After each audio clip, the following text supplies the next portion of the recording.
Okay, here we go. Welcome everybody to the counter clipping stream for November 22nd, 2021. I almost said 2022.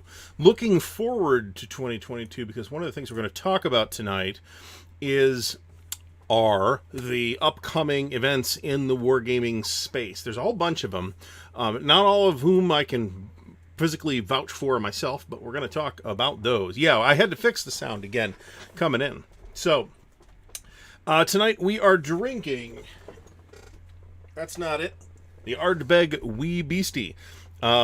This is a heavily peated stuff from Ardbeg on the Isle of Islay, which is one of my favorite places that they make scotch. It is, let's put some water in it. It is the mild way to put that. It needs a little bit of water. It's bottled at a fairly high percentage. It's fairly young, so it's not exactly smooth on the palate, but it's really, really good. And we are clipping. I actually struggled for a variety of reasons that maybe I'll get into tonight to find something to clip for tonight, because my clipping project right now is Case Blue, which you can't see it, but it's in about 30 or 40 trays up on the top of this shelf, but it would make for terrible streaming because I have to pay attention to it, because it's mostly not clipping, it's mostly sorting and figuring out what's there and what's not there. And there is a bunch of stuff that's not there, as far as I could tell thus far. I have made an inquiry, by the way, with Multiman to see if they have any extra Case Blue counter sheets laying around so that I can hopefully fill in any gaps that I might have. They haven't responded yet, but I only sent it at like 4 p.m. today, so obviously no big hurry. It's been sitting almost a year. So since we're on that topic, let's mention that this is counter clipping stream number 49. Next week is counter clipping stream number 50. There will be a pile of giveaways. I have 4 things to give away, one of which is courtesy of our good friend John Longshore, and the rest of which are courtesy of either Compass Games or myself. So the channel of the week is Gaming with the Colonel. Sean Moran is the channel's name. Check that out. He's just getting started, but he's got some fairly interesting videos happening, and hardly anybody has subscribed to him yet, so check him out. Today's topic is shipping war games. You know, how to ship, how to pack the stuff up, that kind of stuff. The travails of this process right now, but more generally as well. But I didn't think I could fill 2 hours with just that. Not that we fill 2 hours with the topic ever. So we're going to talk about upcoming wargaming events as well. So before I get started saying hi to people, I would like to remind everybody to please give the video a thumbs up. Please do subscribe to the channel. And if you'd like to help support the channel, it would really help to defray some of the massive costs incurred going to Compass Expo, for reasons you'll also get to hear about tonight. Among other events, if you would check out the links in the video description to the Patreon, the Ko-Fi, and the merch store. There's new merch. I have hoodies now. They are en route. God knows when they'll get here. So I thought they were printed domestically, but that might not be true. So based on how long they're going to take. So I would like to say hello to Messin' Up Rules, John Longshore, Fast Hines, John Sai from the sunny Philippines, Wolf, Matt Taylor, Mike Anthony, John Clark, Rob Johnson, Missing Seattle, Robert Moffat, Rick Cox, Chet Bell, Stephen Roberts. Did I say Stephen Roberts already? I do that every time anyway. James Whitmer from Southern Ontario at -3C. That's like 40 degrees Fahrenheit, isn't it? Carl Creeder from the Wargame Boot Camp. The poor man is in Southern California, where it was only 80 degrees. William Ahrens from Kitchener, Ontario. 6 Actual is here. Ken Porter is here. Jeff Anderson. Daniel O'Rourke. Somebody said hello from Cleveland, too.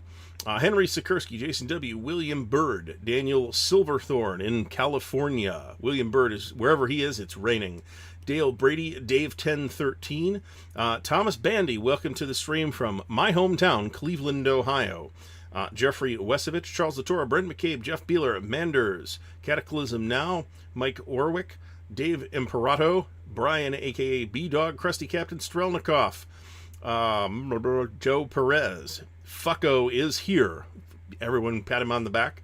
Kyle Reese, Jeff Beeler, if I didn't say you already, Chad Kennedy, Half-Assed Gaming from wherever he is up in New England. I think he's in Massachusetts. Alan Salazar and Michael Potts. So, There is a ton. I'm not even going to get into role-playing conventions because there's role-playing conventions too.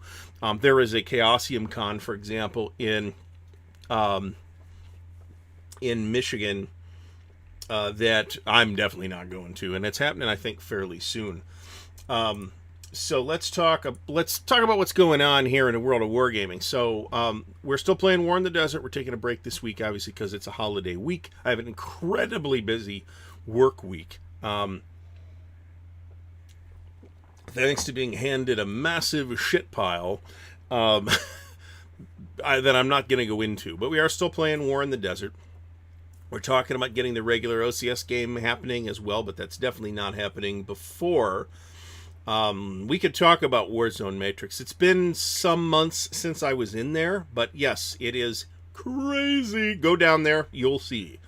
If you're into whatever kind of games you're into, actually, whether it's war games or RPGs or miniatures or whatever, it's crazy, and I don't know how the fire department hasn't shut them down yet, but they're still there somehow and in flagrant violation of safety codes, and they have tons and tons and tons of stuff, including war games, including a lot of old war games too.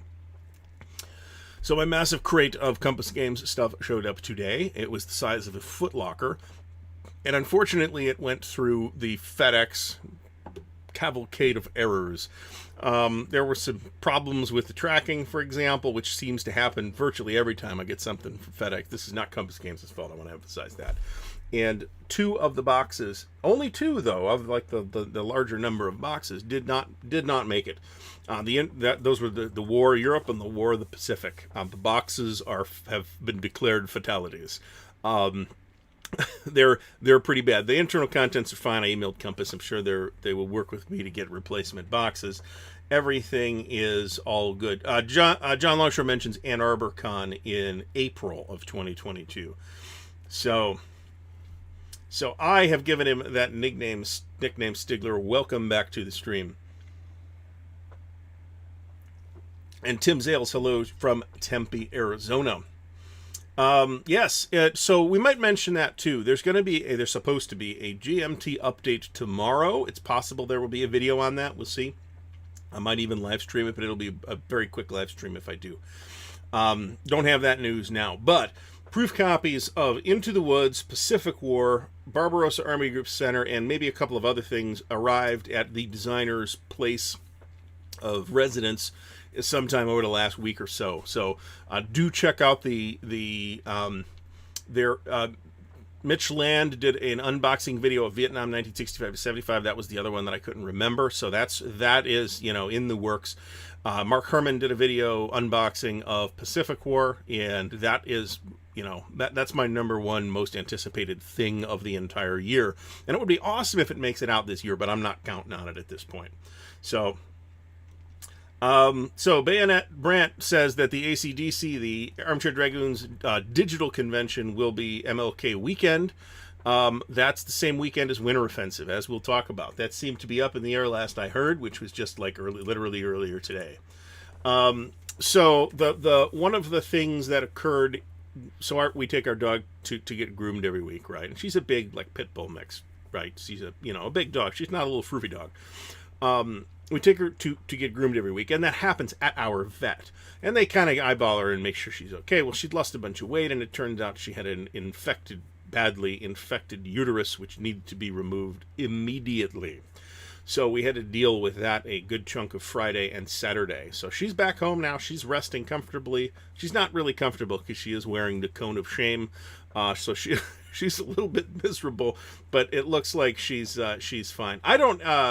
Stigler, I don't have a link for that offhand, and nobody but me and John Longshore can post links in the chat, so we can put that on later. If you look at the GMT Games group on Facebook, it's probably somewhere in there.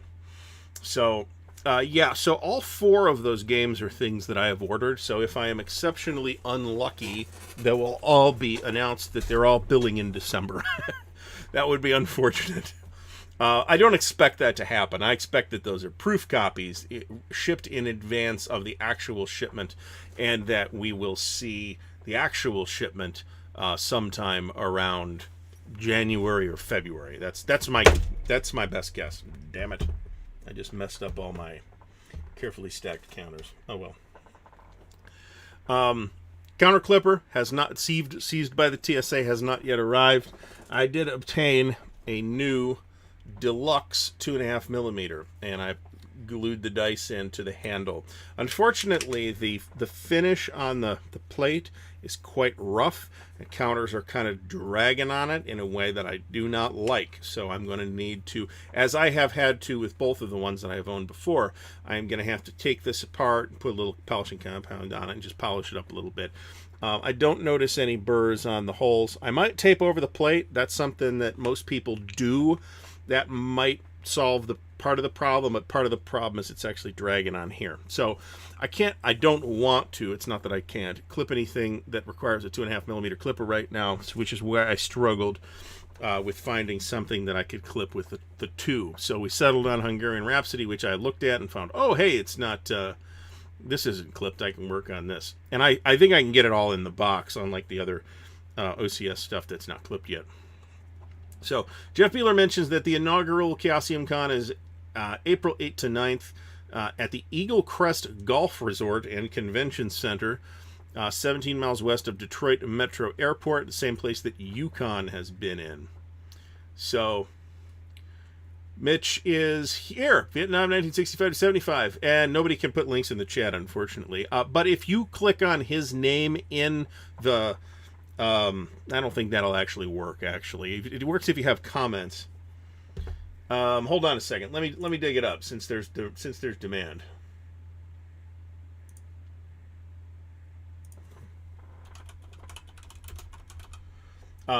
Obviously, it looks real nice. So.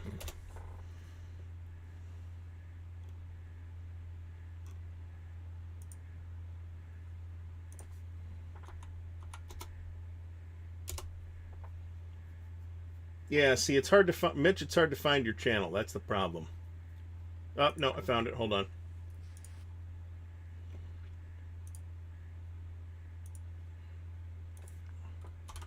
Here is the link to the Vietnam 65 to 75 unboxing video on YouTube. So that is taken care of. Anyway. This is not my Stigler, we've had this conversation before. This is not my play night. My play night right now is Tuesday and probably Thursday again at some point. So I need games that look nice and tidy and OCD organized. So that's why I clip the corners. Let's be honest here. So all right. So the next event that's on my docket is Winter Offensive, actually. That is I do have dates on all this because I actually spent 5 minutes preparing for the stream tonight. Now I don't intend to go, just so we're clear, I don't intend to go to all these, and it seems unlikely that we'll go to Winter Offensive this year. I'm not saying no. I mean, it would be cool. But it is a nice event. It is, however, an event that is very much focused on ASL and Great Campaigns of the American Civil War with a smattering of other MMP products. So, and I'm not going to go play ASL at Winter Offensive, frankly. It's going to be more they're going to be playing at a level that I am not at as an ASL player. So we're just going to not do that. Great Campaigns of the American Civil War, on the other hand, is much, much, much, much friendlier. Mo from Mo's Game Table is here. Welcome back. So the next event after that, but it is a good event. So if you want to do ASL or you want to do Great Campaigns of the American Civil War, yeah, and you can just show up and play a day of Great Campaigns of the American Civil War too, like I did, and it was great fun. That's, for those who don't know, let me mention it, that is Multiman Publishing's official event. By the way, I put a white shirt. I got these 2 new white shirts from Compass at Compass Expo, and I put it on for the stream, and it looked like I was glowing in the dark. So I'm like, ooh, we can't do that. We can't have that. That's really killing my lighting. I got to change to the gray shirt. So So Pacific War, Stigler. I'm not sure what the comparison is between Pacific War and Campaign for North Africa, other than they're both large boxes. As Mark has said, and maybe I'll put it in a more direct way than Mark. While there is a campaign game, you can play out the entire Pacific War in Pacific War. That's not really where the game is targeted. It is targeted at the operational campaigns, and that is why. And those range from 4 to 20 hours or so. So 20 hours is you're getting into almost monster game territory, but 4 hours is, I don't think, a monster type of situation. And from some photographs that Mark has put up, it is the footprint is pretty manageable. There's a half-sized map that lets you play out a significant number of the operational scenarios. So, speaking of great campaigns, the American Civil War, here is Patrick from Patrick's Tactics and Tutorials. Hi, Patrick. Thanks for stopping by. An excellent channel that you should all be subscribed to, along with Mo's Game Table and all the other folks that we've mentioned.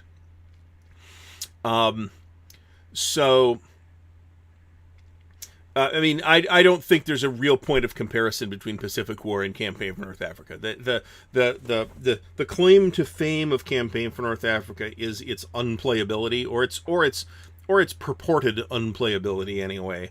And I don't really think Pacific War falls into that category. Actually, it is quite.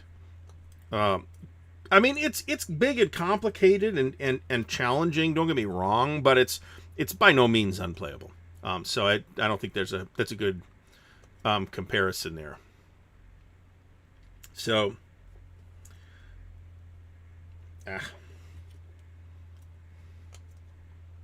So Brent reminds us all to thumbs up the video, so please do. Thank you.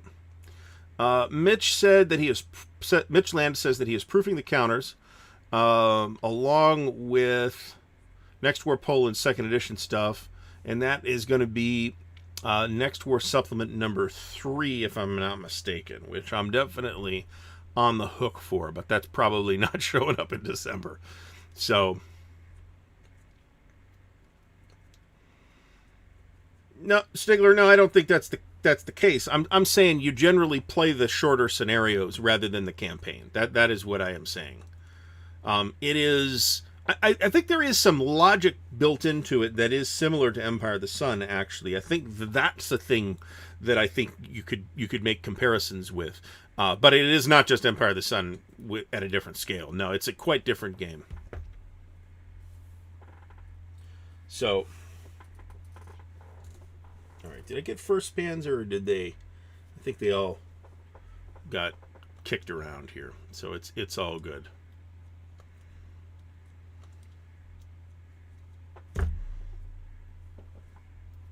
So, the next event after Winter Offensive. Again, Winter Offensive, January 13th through the 16th in Bowie, Maryland. And again, this is on my radar, and I'll be happy for anybody who knows about additional wargaming-focused events to pop in here. And there's a couple that were provided to me that I cannot vouch for, which we'll get to. Winterfest Wargaming, which is in Sandusky, Ohio. That is February 18th through the 26th.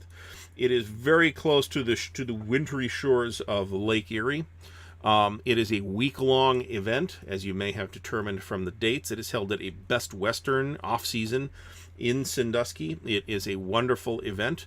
I don't know how crowded it will be this year. I imagine it will be less attended than previous Winterfest, but we will see. I also don't have any visibility on what is getting played yet. My strong suspicion is that there will definitely be at least 2 big OCS games on the table. So, beyond that, I don't know. Now, I of course, am on record as saying I'd rather not go to Winterfest and play OCS, because we play plenty of OCS here, although we haven't actually played in like a couple of months, because my schedule fell apart and one of the other fellas left town for a couple of months. So, history on the table, thank you, but those were 2021 dates in the past. So if you have the 2022 dates, we would be delighted to hear about those.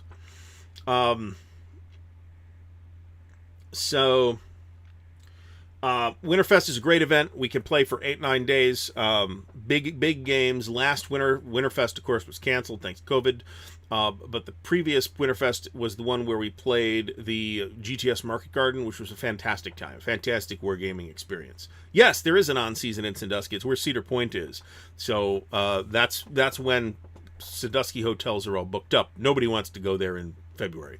So, which is great for us because it means we have a reasonably decent hotel that is reasonably cheap. So I am very happy about that. So, okay, so those are 2022 games, and that is a wargaming-focused convention. That is just a little bit, I think, at the end of the list I'm going to go through here, though. And there's a couple of things where the dates are in the air. Next up will be PresCon. This is in Charlottesville, Virginia. I've never been to PresCon, but I looked at the event listing. Tom Allman, greetings from my hometown of Cleveland. Yeah, well, I know where you're coming from on that, Tom. Let me orient here. 8th Panzer is where we're going next. So, yes, Burma is in the new C3I, and the news just went out earlier today that the new C3I is delayed until early 2022, thanks to shipping delays. So, news you can use here at Ardwulf's Lair. Thank you very much. PresCon, there are a bunch of wargaming events on the schedule. Many of them are light wargames, things like Battlecry and stuff like that, but there's some I think, more core hobby war games on that list as well, so it's worth checking out.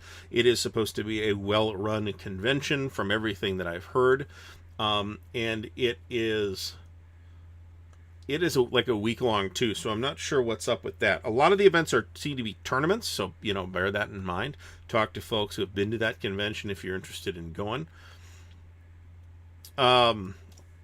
So, John, you should totally come to Winterfest. I don't want to tell anybody to come this year necessarily, but because of everything that's going on, but yeah, absolutely put that on your docket. It's a great event. I've had a consistently wonderful experience with it. Next up is March 2nd through the 6th. This is Dice Tower West in Las Vegas, Nevada.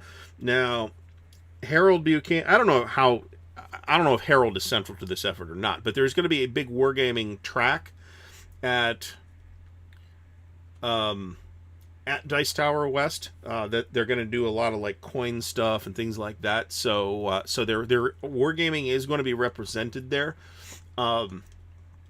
And flights, I can vouch for this because I looked.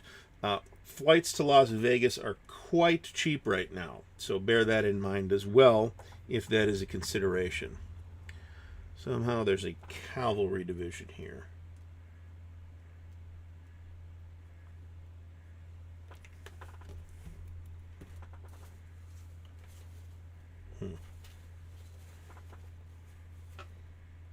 And I'm looking for the formation marker for 1st Panzer, and I don't see it. That's irritating. So I guess we're going to 13th Panzer instead.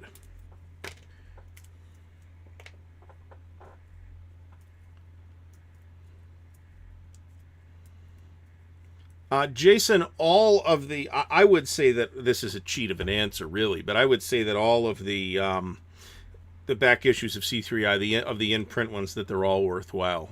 The games in them are all pretty good and worth your time.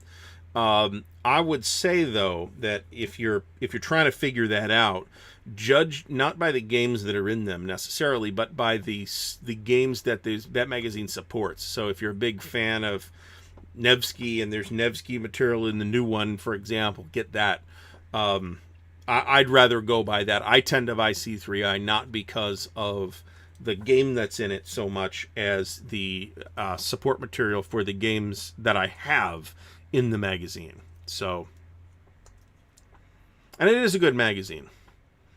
Patrick's Tactics Tutorials is starting to organize a convention, it sounds like. Escape WinterCon, September 7th through the 11th, 2022. Okay, anybody would like to help Patrick out, please contact him at his channel.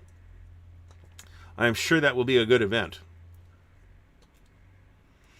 After Dice Tower West is WashingCon. This is another one I don't know much about, and there is no event listing, so I will only say that it is in Washington, D.C., and it is March 26th and 27th. again, I don't really have any insight on that. The next one, however, I do have insight on. And yeah, so Jeff, virtually every C3I, if not every single C3I, has Great Battles of History material in it. And sometimes that's a scenario, and sometimes that's like a whole mini module. So if you're into GBOH, then yeah, you want to keep that in mind.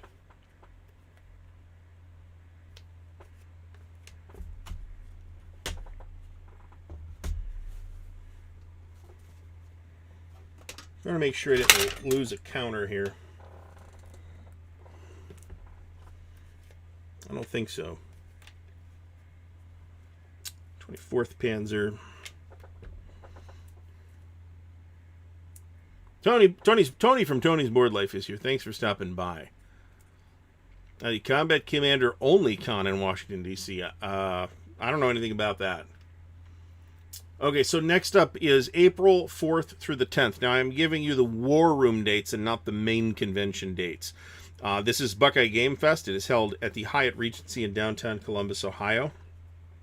It is also a great event. There's, unlike a lot of these smaller conventions, there's vendors and stuff there. I guess I can't say that, but like there's no vendors at Winterfest.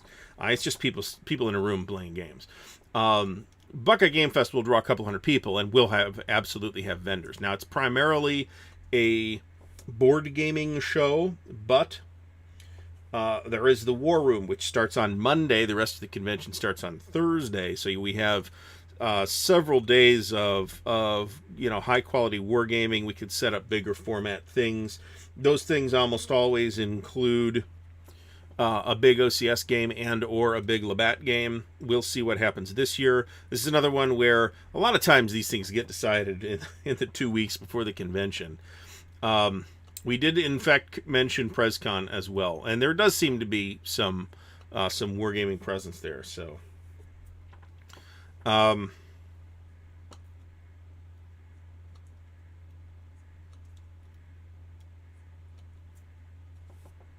I'm trying to keep up with the chat a little bit better tonight, too, by the way. The last couple of weeks, I've been, really not paying super close attention to the chat. Oh, Escape WinterCon. It's also super cheap to fly to Orlando, Florida right now, by the way. I'll mention that. Under $60 from here in Columbus, Ohio.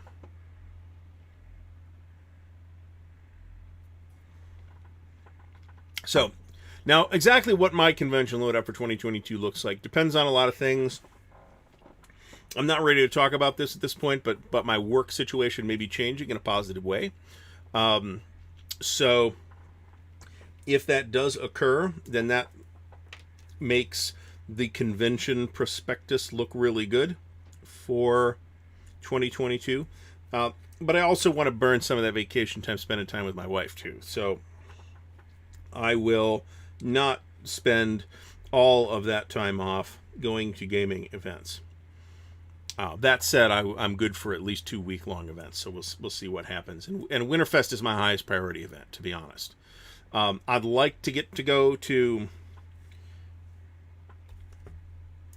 Consim World Expo, but maybe it's not in the cards this year. We'll see what happens. Certainly, it's an expensive convention to go to, and knowing myself and what happens at every other convention that I went to in the last couple of months, I will not help it be a less expensive convention, if you know what I'm saying.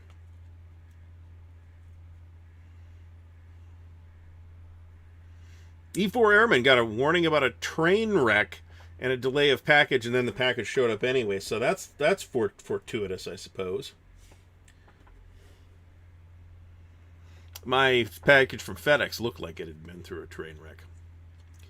All right, so after Buckeye Game Fest, we have, of course, Origins, which is June 8th through the 12th. Now, as Brant will doubtless remind us if he is still here, there is a wargame presence at Origins centered around the Armchair Dragoons area, plus plenty of pickup wargaming in the boardroom. We are planning on doing, and this is in the tentative planning stages. We are planning to do a large format Europa probably game at Origins 2022. So we'll see how that works out. That does mean that I will probably need to burn 3 days of vacation time to uh, to to help with that, because I'm going to need to help with that.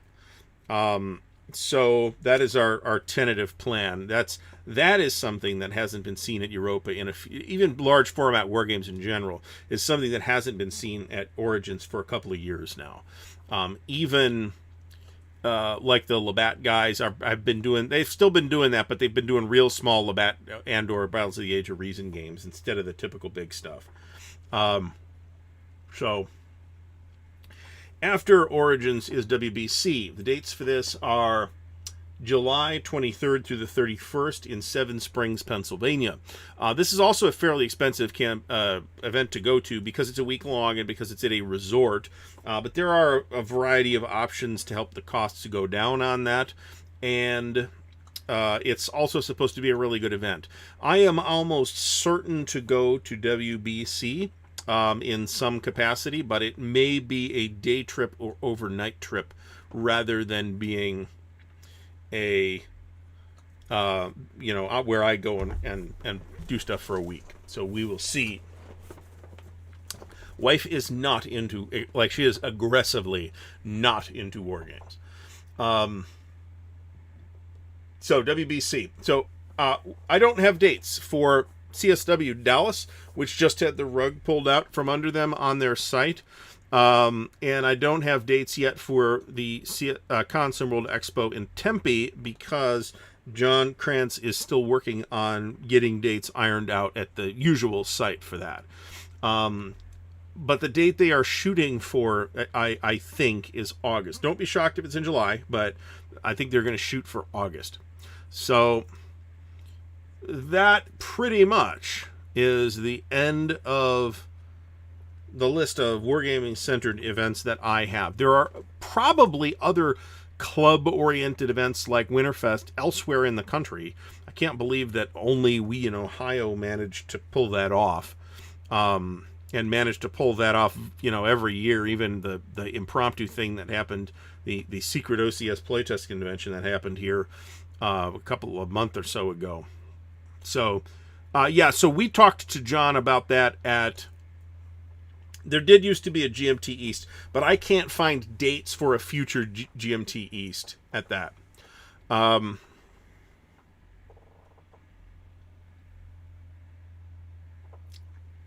So that's why I didn't put it on the list. So we talked to John about that, about Consim World Expo at Compass Expo, and he's still working on the dates. So we do expect it to happen. We just don't have dates yet. So, well, Stegler, you're right, and that's a concern. But that's also why I would probably not leave the hotel at any point during the event. Were I there, I think the advice I would have, unless you're like super extroverted, which I honestly, this might sound crazy, but I'm not.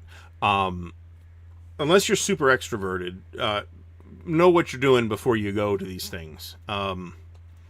So, no, we have Brian. We have, first of all, welcome back to the stream. Secondly, we haven't even gotten to the other topic of tonight. So we have managed to stay on topic for most of 34 minutes so far. I'm very proud of myself and deserve a cookie. So I'll have some scotch instead.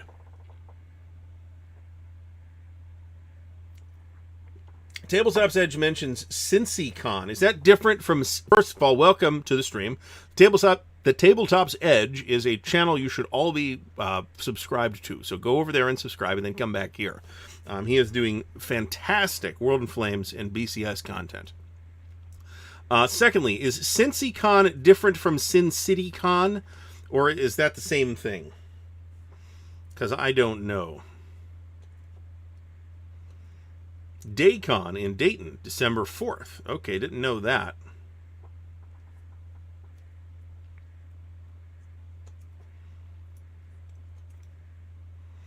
I mean, So that's the thing. I mean, in Arizona, everything's air conditioned, and if you don't want to deal with the heat, you can just stay in. Same with Las Vegas. I don't want to deal with the heat. I'll just stay inside. I'm good. They have literally everything I need inside this building right here that I'm at, and they have a million shops and restaurants and places to throw your money down the toilet and all this other stuff. So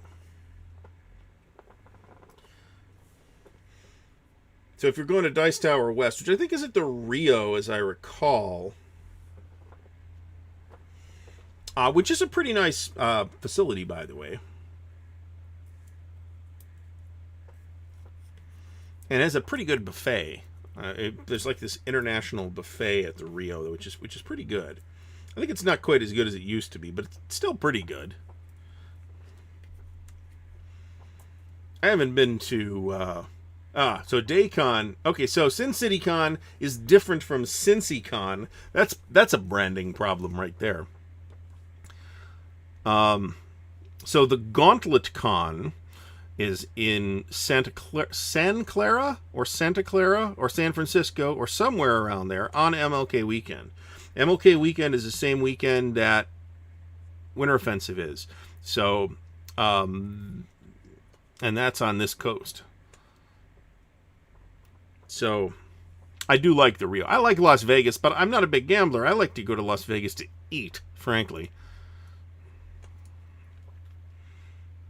Tabletop Edge says that CincyCon has RPGs, tabletop, and minis, but not too many historical board games. That's true, and at some point we'll talk about the evolution of the wargaming, the board wargaming event, where it has largely migrated to dedicated events rather than being part of larger conventions that have a bunch of different kinds of games.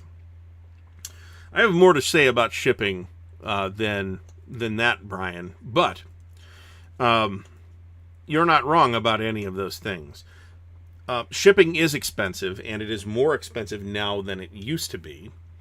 You basically have 3 different options for shipping, right? But there's a trick too.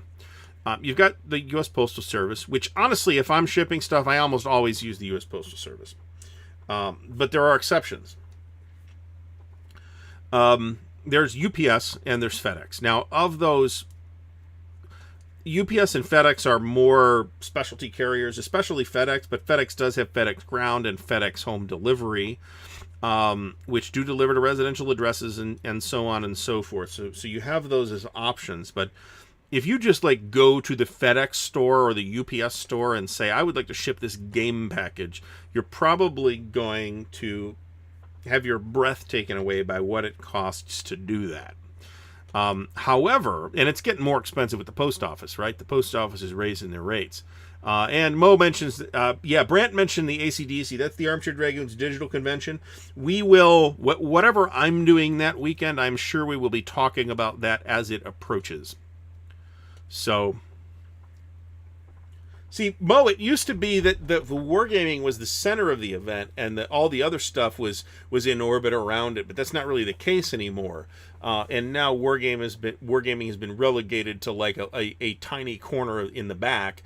So I agree with you. I think we're better served at this point as hobbyists that with dedicated wargaming events. Marty Sample, thanks Marty for stopping by. First of all, says that GMT East is scheduled for April 1st through the 3rd. I've heard good things about GMT East. I would love to go. I do not have any plans to go at this time. So let us start putting pieces in the tray.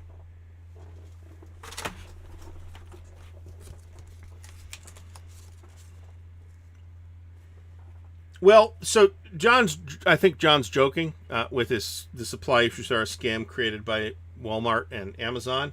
But Amazon, I mean, this is a reason why, Jeff Bezos made like $4 billion last year. Amazon is booming because people want to say, hey, whatever I want it delivered to me, right? They don't want to deal with, going out in COVID and all that stuff. So I just want everything delivered to me. And we do that too. We go out for stuff, but we also get a lot of more stuff delivered than we used to, including groceries. We get our groceries delivered a lot of times by Amazon.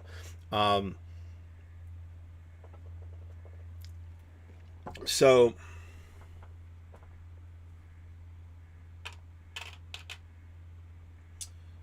let's see here.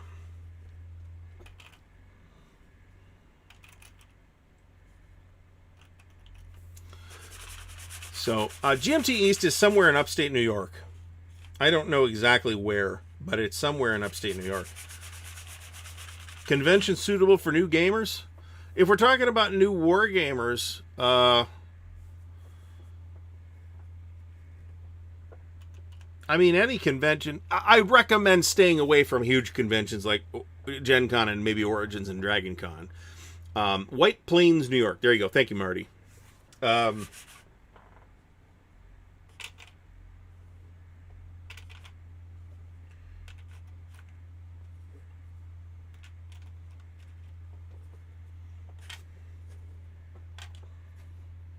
There we go. Yeah, that's pretty good. So, I mean, you can other than maybe steering away from the really huge conventions, which are not wargaming focused conventions anyway. I mean, so the biggest convention, the biggest gaming convention in North America, as far as I know, is Gen Con. It draws like 50 or 60,000 people in a normal year, and that's crazy. That's literally crazy town. Okay. That makes getting a hotel a huge pain in the ass. It makes traffic a big pain in the ass. It makes fighting your way through crowds. If you got like crowd phobia or whatever, that's a big problem. Okay, Marty clarifies that it is not upstate New York. It's apparently close to New York City. So, I just assume anything that isn't called like Brooklyn is upstate New York, unless I've heard of it. And Battle for Normandy made the cut today. It has hit its P500 number for a new edition, which is great news for people who want to see that new edition of Battle for Normandy. So Console World Expo is the biggest pure wargaming convention, board wargaming convention, of which I am aware, and it's probably the biggest. And it draws like 300 or 350 people. So it's way more. Let me get some water here. It's way more manageable to deal with than like a Gen Con. And John Longshore says upstate New York is Canada.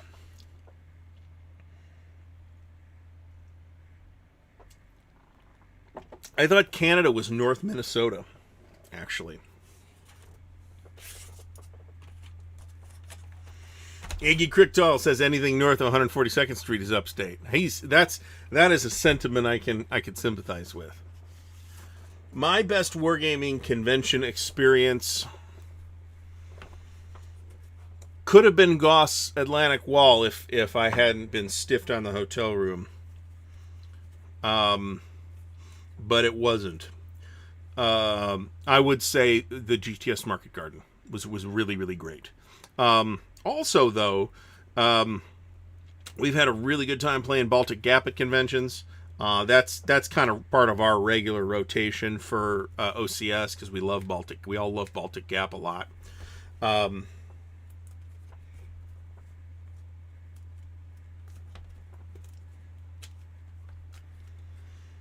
In terms of Chad Canetti says he was number 500 for Battle for Normandy. I saw your post on Twitter about that. That's awesome. I mean, we knew it was going to make by the you can really kind of tell by the how fast it's moving whether it's going to make the cut or not, and it was not mysterious. It was going to make the cut. It was just a matter of exactly when, and let's hope that we get a end of 2022 would be optimal for that. That'd be great.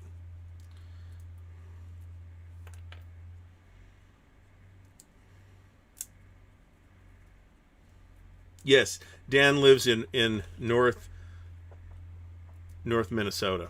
So let me, since you brought Dan up, let me mention that I am not making any further public statements about the Charles S. Roberts Awards right now. That could change if there is news, but right now there isn't any new news, and I have said everything that I feel like I need to say on the subject. If you would like to hear that, by all means, check out the stream from last week, or in much greater detail, the Armchair Dragoons podcast from a few days before that, and where Jim Ozarski and I break every category down and and talk about every single nominee. Although, in some cases, to be fair, that's like, I don't know anything about that. So if you want to hear that, go ahead. I've said everything that I need to say about it. Until I have actual news to report or news to comment on, I've said what I had to say, and I'm a little bit tired of talking about it. So now the trick there's kind of two tricks to shipping stuff in general, actually. One is the USPS flat rate, which basically means that they give you a box and you pay for the box, and regardless of what you put in the box, as long as it's not like lithium batteries or explosives or something, it costs that flat rate. Now, the medium flat rate box will fit a 2 or 3 inch Wargame box, a standard size 2 or 3 inch Wargame box. The 2 inch will fit it in with some padding. The 3 inch will not really allow it to be padded all that much. But that costs just a little bit under $16. I think they just raised it again, so don't quote me on the exact price, because I haven't done that in a little while. And the other cool thing is that the post office will give you the boxes for free, which saves you money on boxes. Otherwise, you gotta think about that, right?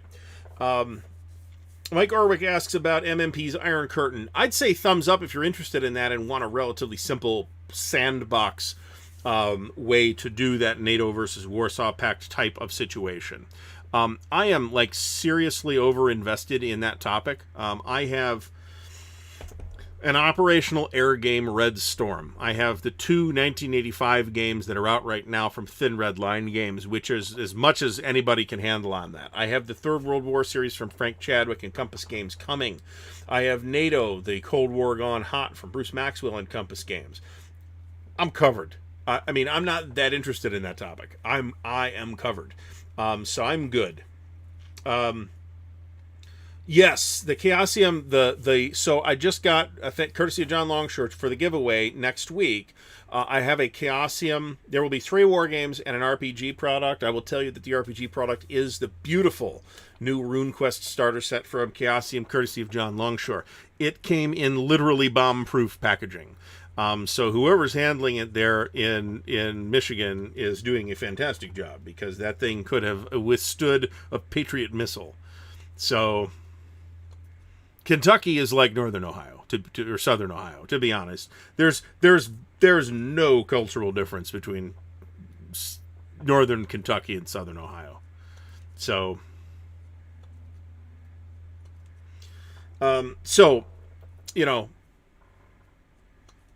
if you are, it depends where you are too. Like if you're in, say, Texas or someplace like that, this may not be the case. But if you're in Ohio, we're kind of east, right?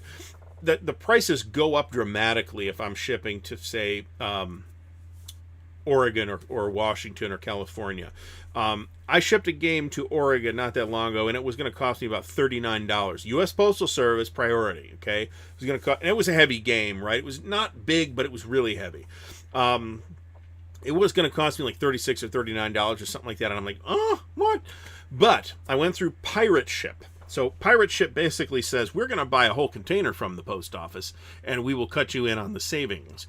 So for anything, say, east of Colorado inclusive, I can get a better rate with Pirate Ship. And for the West Coast, I got a better rate with Pirate Ship. Only the better rate was with UPS through Pirate Ship. Pirate Ship now does UPS, which is relatively new. So take care of, take note of that if you're shipping, particularly if you're shipping, a whole bunch of stuff. The last, I think, 1 or 2 sale rounds that I did. Now that's something that's coming. So I'll talk about that in a bit as well. Is another sale video, and I'm still working on the room here, but progress has been made. And $16.75, they definitely raised the price by like $1 then. But there's a lot of load on the post office right now. Alan Salazar, Whether there are topics you can't really get enough of and always ready to check out a new version. Yeah, there probably are. I'm always interested, at least enough to investigate a new Market Garden game, for example, or a new Normandy game. I want to know. Now, that doesn't mean I'll buy it. I didn't buy the Dark Summer, for example, even though it's got very good press. I just don't need another Normandy game at that scale. But it's supposed to be very good, and it's supposed to play relatively quicker than Normandy 44, which is my preferred Normandy game at that scale. All right. This is the Ardwulf Wee Beastie. So do check out Pirate Ship if you're shipping particularly a large quantity of stuff or a big thing. They will almost certainly save you at least a little bit of money. As I mentioned, you got to put water in this stuff. You don't have to, but it's better with water in it.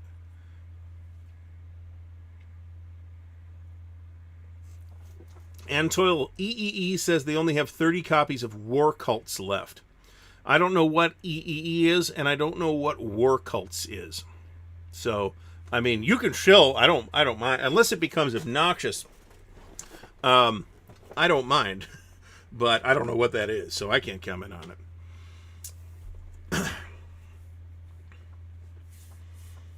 So I think we've pretty much exhausted the topic. So let me talk about. So, Jason LaRiviere, I have not played Verdun Steel Inferno. It is, however, by all accounts, really good. And a variety of people whose opinions I think are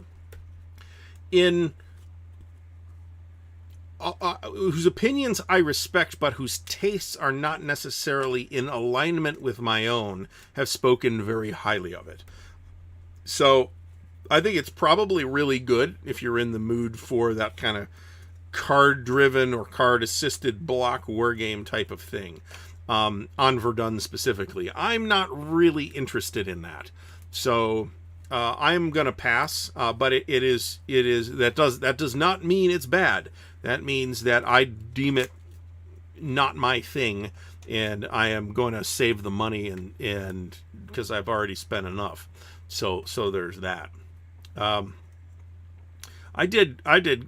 I stayed on budget at Compass Expo on Friday. On Saturday, not so much. I think it was on Sunday, actually, that I bought a few extra things.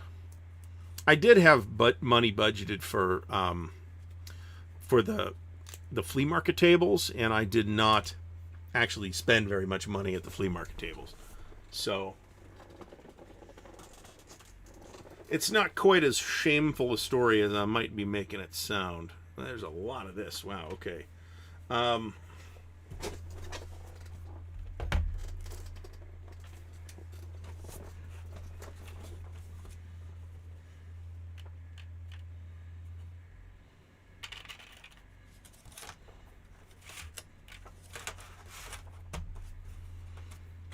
Yeah, Tony's War Room. Tony's Board Life is started playing Versailles 1919 with Blue Tweezers. Now, I do like Versailles 1919, but it's not. So I'm kind of trying, as a side project in my copious free time, I'm kind of trying to figure out a categorization scheme for war games that actually makes sense, and to some extent that's reliant on period, on hey, this is a Napoleonic game or this is a Civil War game or whatever. But there needs to be, I think, a sort of a higher level categorization for war games that I think bears some examinations. And I'm still kind of thinking about this, but where I'm landing is that there are military simulations, there are economic simulations, and there are political simulations. And political simulations can include military and or economic aspects. And they can all include like trivial political aspects. Like I would call the political system in Unconditional Surrender a trivial political system. There's very little to it. There's really no simulation value in it.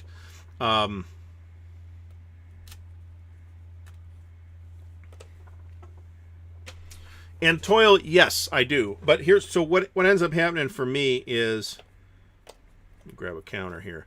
Sometimes I'll clip it. I'll move over to that far side because it didn't quite rest properly and didn't quite get as much of a clip as I wanted on that first corner. If there's like a big burr on one corner that's preventing it from sitting quite right. So I will do that. What do we got here? There's a lot of formations that I'm not hugely familiar with.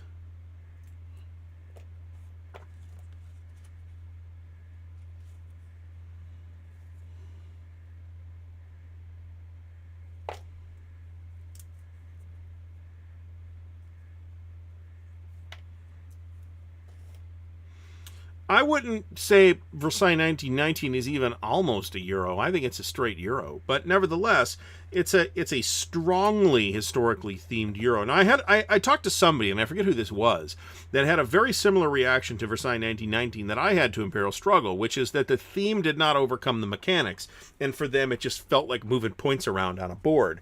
For me, Versailles 1919 totally worked in that respect. And it was Imperial Struggle that didn't work in that respect. It just felt like I was moving points around on a board. And I said at the time, you know, we both probably need to play the other game a couple more times. David, I think we mentioned already that GMT East is scheduled for April 1st through the 3rd. And I would assume at this point that that's going to happen. Very little is actually getting canceled anymore. I mean, things could change. You never know. Oh, jeez. But I would imagine that that's a good date at this point.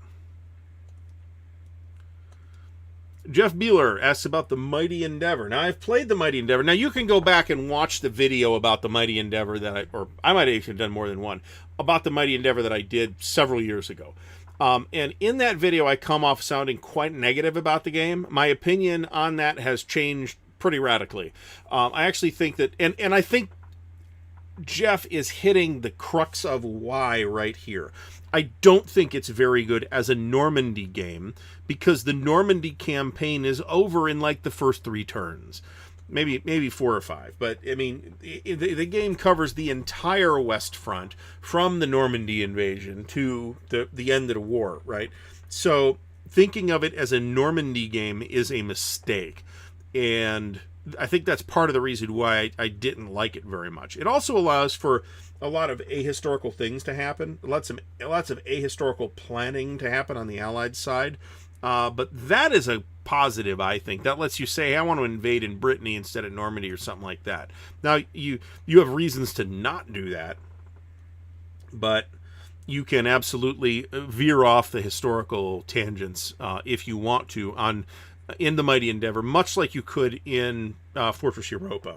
Only the Mighty Endeavor plays a lot faster than Fortress Europa. Jason LeRiviere says that to simulate politics, you almost have to incorporate some Euro mechanics.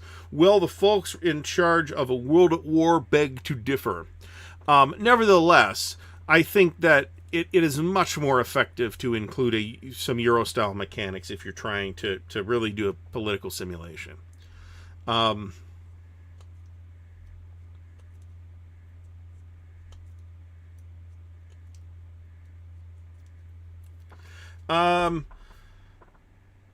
haven't tried a 1943 scenario in the Mighty Endeavor. Is that in there? I'm not even sure if I don't remember that.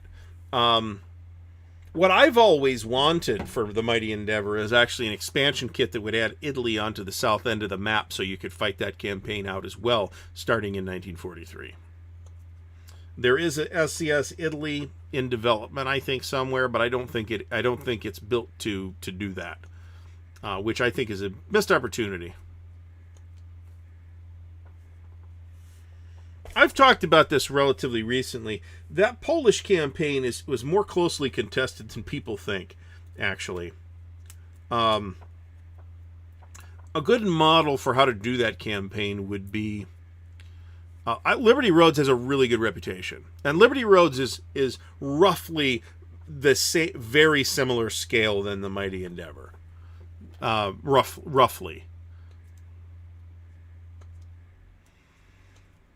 William Bird mentions Heart of Darkness. I've looked at that. I'm actually a big fan of problematic as it is, Source of the Nile, because it's such a strongly narrative game. I wouldn't call it an RPG, but neither one is a war game. I can tell you that. And I'm on the record as not really wanting to argue with people about what's a war game and what's not. But I don't think anybody's trying to say that Source of the Nile is a war game or Heart of Darkness. A good model. I'd actually like to see the Polish campaign in OCS. One of the highlights, I think, of the last couple of years has been playing through Blitzkrieg Legend a couple of times now. That game puts all of the pressure on the Germans. So it is on the Germans to make that campaign work. And if they don't, if they have some misfires or even a couple of key unlucky die rolls, they could end up with a big loss, right? And you could easily see the same thing happening from a design standpoint in the Poland campaign.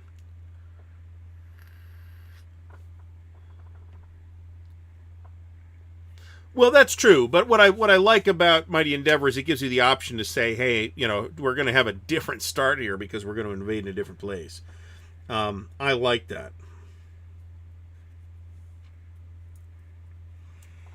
And you don't have to do that either. And even if you don't, even if you just land normally in June in Normandy and August in southern France, you still get a good, fast-playing, engaging game out of it. So at least if you're the Allies, it's a good solitaire experience too.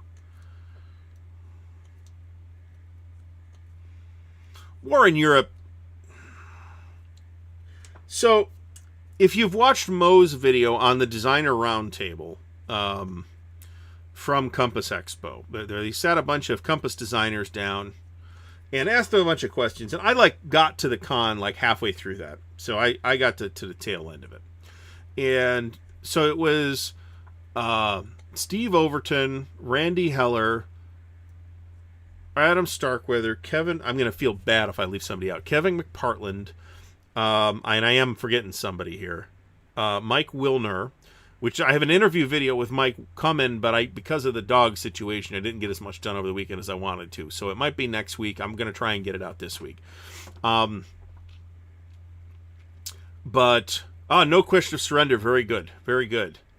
One of the questions that John asked, one of the fun questions that John asked was take an SPI game and you get to be the designer and, change what you want, keep what you want the same. And everybody had an interesting answer. Gregory M. Smith, who's the name I left off, but I did that on purpose for dramatic effect. I'm sorry, Greg. Said War in Europe. And I am right where Greg is on this particular question, because I think War in Europe is a real missed opportunity.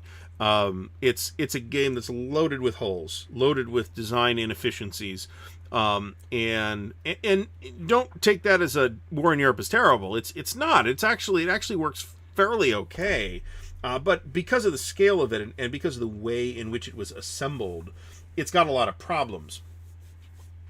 And it would be a really pretty cool exercise for somebody to take that challenge on, whether it's Greg or somebody else, and basically reimagine War in Europe from the ground up as a whole piece, not as two different games that we're going to stack together with two different production systems at the end.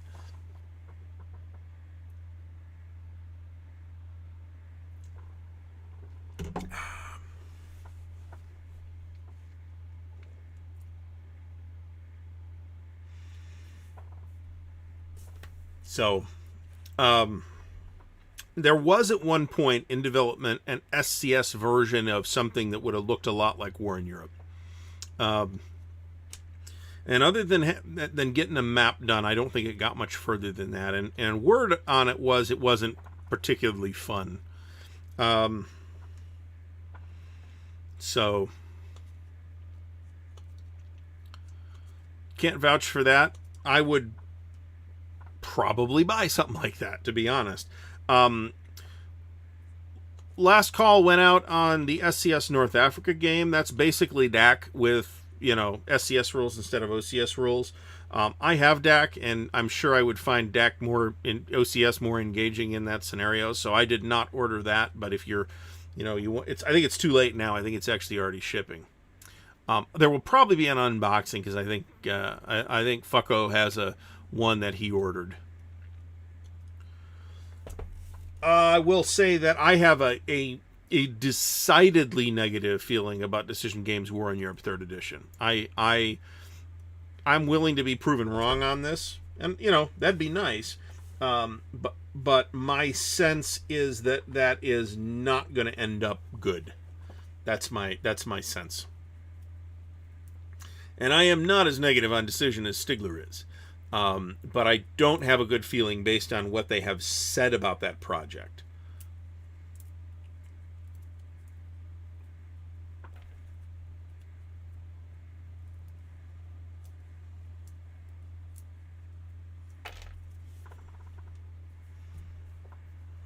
So we were up to 109 at one point. It looks like we topped out there, and we probably won't hit that again. But that's okay. I am okay with that. Hopefully next week we can have big numbers because I have giveaways for next week. Let's remind everybody that next week is the 50th counterclipping stream, and we will be giving away what looks at this point like 4 things: one RPG item and one and probably 3 war games. Jason Riviere asks about tactical ancient games incorporating dogs. That's interesting that you should ask that, actually. Not to my knowledge, but I have always kind of just said I'm a GBOH guy and called it a day. So I wouldn't swear to that. Total War Rome 1 definitely had units with dogs. I can tell you that.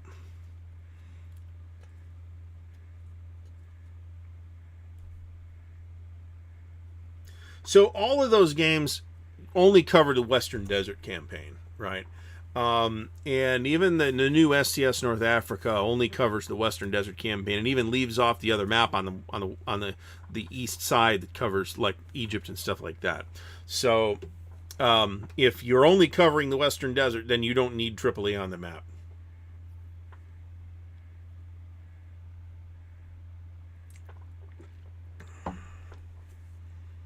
I wish I could do something special. I thought about going for 4 hours, actually.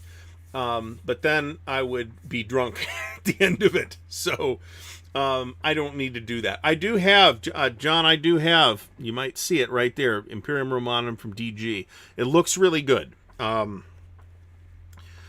said, it's not a vast change from the original Imperium Romanum, or I shouldn't say the original. I should say Imperium Romanum 2.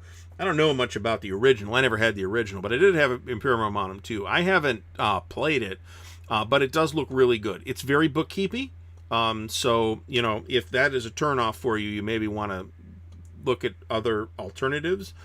But that's the problem. There's not a lot of other games that are particularly similar to Imperium Romanum. So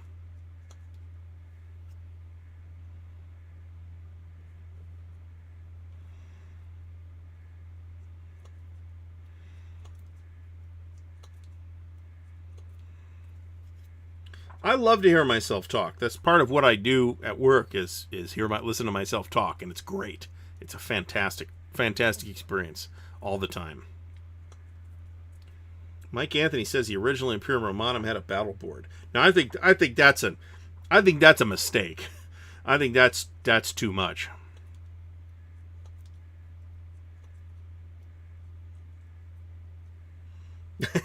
Marty's right. If you need a map with they weren't that far from Alexandria, though. El Alameин's not that far from Alexandria. I can see keeping Alexandria on the map. Tripoli is hundreds of miles along the coast to the west, or the west, yeah. So I would not. I don't think it's necessary or particularly desirable to have Tripoli on the map for a Western Desert game. And all the big games that we've talked about, right? DAC 2. Well, not all, because we'll get to that. Campaign for North Africa, they're all Western Desert campaign, right? They're all that, late 1940, early 1941 Western Desert campaign. They don't include the flight of the Axis forces across the coast to back to Tunisia and the campaign in Tunisia, except for Desert Fox Deluxe, which does include all that, and War in the Desert, which also includes that. And there's another entry too, but it's at whatever it is, it's at a much higher scale than other alternatives. Now, I would consider dog units as they historically existed below the scale of simulation for something like a GBOH.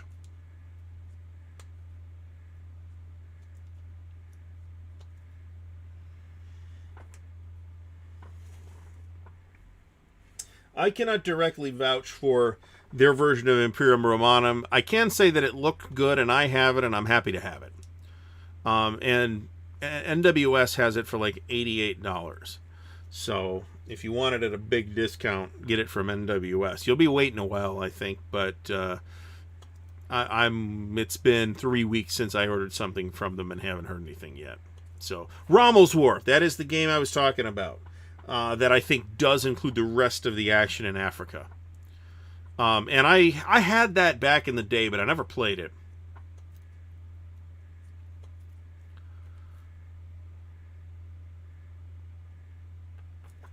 I'll agree with Jeff here.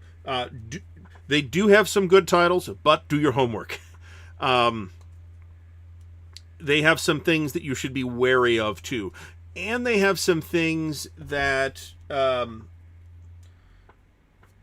are kind of kit games, if you will. When I say that, I mean it in the sense of this game is clearly not finished, and you, the player, will be finishing it if you really want to play it and have a really great experience with it.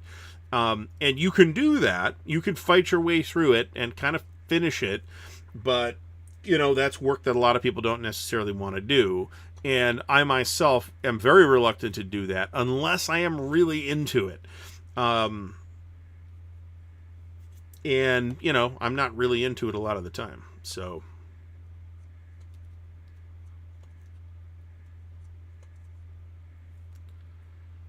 I know that Chris at NWS had some huge personal blows over the last several months. So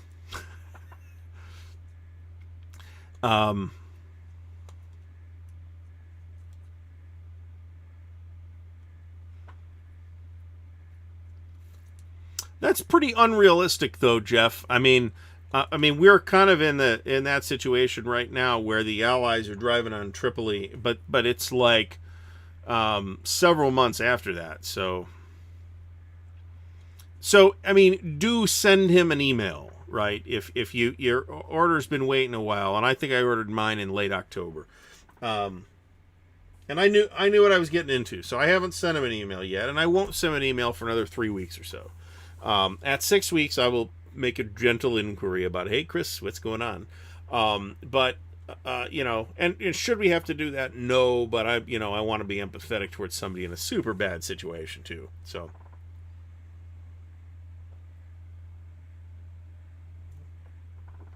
I will vouch for RAF 2. It's really good.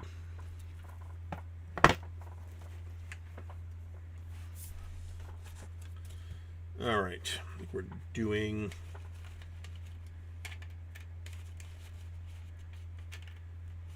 I've actually heard that Iwo Jima's good too, but Iwo Jima has a poor rule book, so you kind of have to fight your way through it.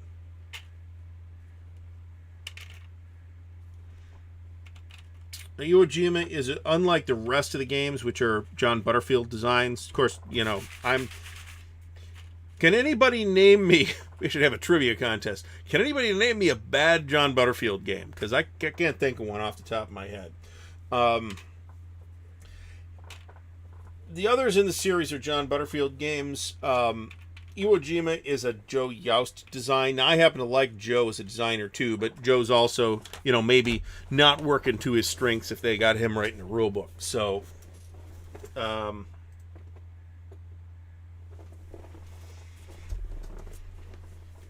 Now, the other thing is with Decision is that they do a ton of small games, right? And not just the magazines, but the folios and the minis as well. So if you want super small footprint games, super small footprint, super portable, you could take them with you while traveling, no problem. Some of those are pretty good. I mean, not all of them are. Some of them are turds, but you know, that was going to be the case anyway. Some of the magazine games are pretty big games, really. I think the Burning. I haven't had a chance to play Burning Blue. Burning Blue looks really cool. It also looks like it owes a lot to previous designs by Butterfield, including RAF and including Battle of Britain from that he did with Spitzer. Where'd it go? Oh, I put it over there. One of the things I picked up at Compass Expo was, and I'll show it off in the loot video, was 100 Days Battles, which is one of those little Avalon Hill mini boxed games. I think the minis, I mean, you're going to have, Crap Phone has subscribed to the channel. Thank you, Mr. Crap Phone, or Ms. Crap Phone. Who am I to judge? So, Half-Ass Gaming says, can the Hanut Goss rules be used for the other games? I think the actual answer is actually yes. However, one of the things that the Hanut Goss rules do is they say, okay, we're not going to deal with any of this logistic stuff. We're just going to say this division's fueled and this division is halved, right? So you'd have to kind of work all that out in advance, right? Especially for the bigger ones. I think you could make that work, but you would need familiarity with the Goss system to make that work, and therefore that would lessen the impetus for you to do that in the first place, right? So could an expert Goss player do that and play it with the play Fok dem Rhein with the Hanut rules? Yeah, I think so. But you're setting up a bunch of stuff in advance, in effect part of the scenario that is already done for you then in Hanut, right? John Longshore says he has a lower opinion of Avalanche Press than he does of Decision. As somebody that's been pretty critical of Avalanche Press, I don't actually really feel like I have a particularly negative opinion of Avalanche Press. They just don't do very much that I am interested in. That's not the same thing at all, right? Saying these guys, I mean, the same thing is true of Lock and Load Publishing. Lock and Load Publishing, I think, is a great publisher. They do almost nothing that I am interested in. So, I have thought about the tip jar thing. That's a thing that you can do on, like, oh, what do we got here? Jesus, these are errata counters. Okay. We'll figure it out.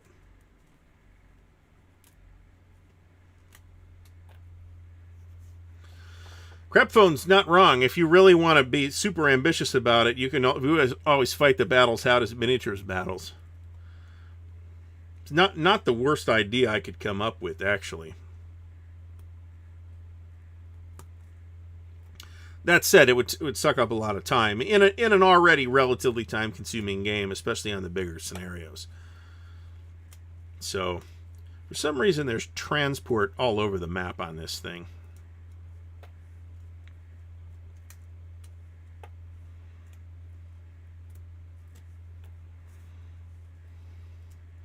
Hungarian Rhapsody is an interesting...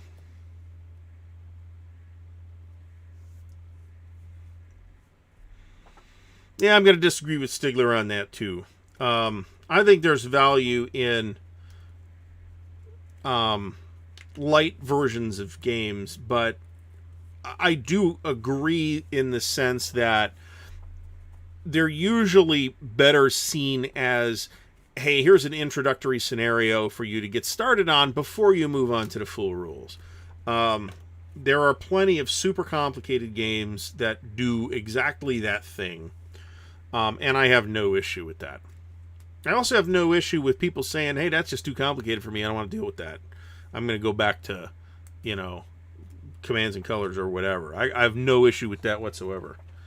So, there's room for different levels of wargamers in this hobby.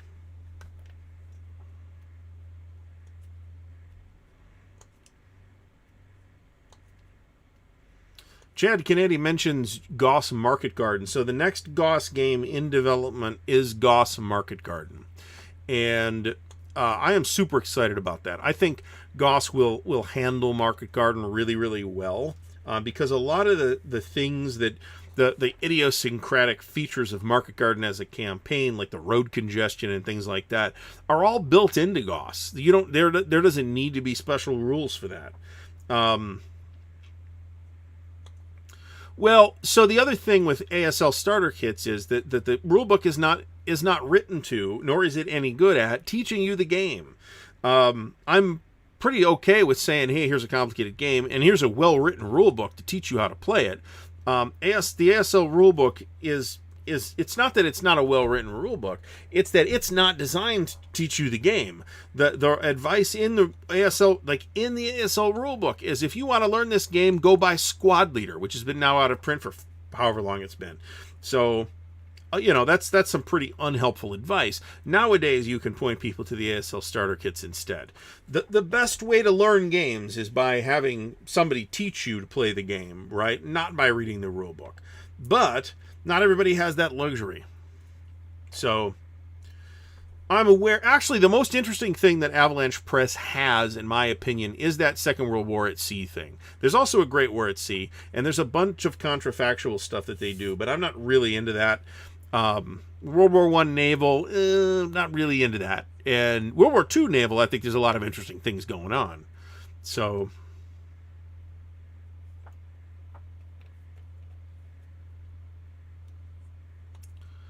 Gettysburg 77's 3 games in one. I wouldn't call it a disaster necessarily, but 2 of the 3 games in it didn't work. Let me put it that way.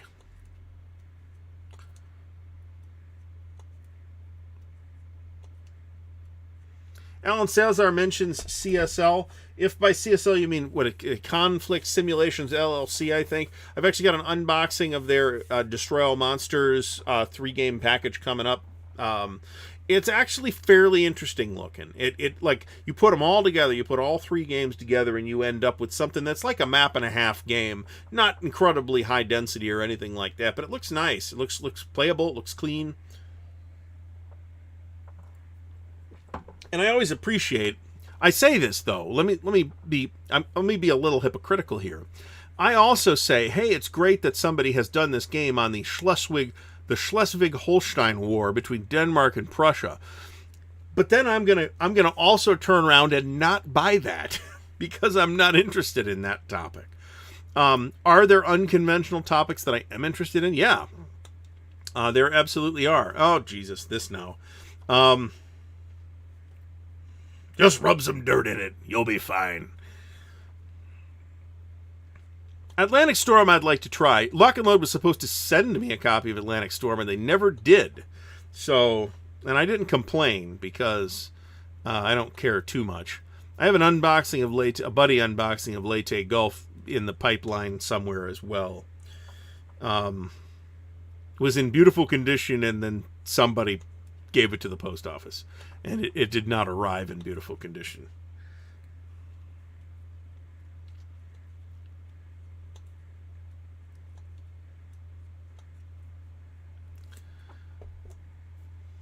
So we're nominating Stegler as our crotchety old man of the night. Usually that's me. So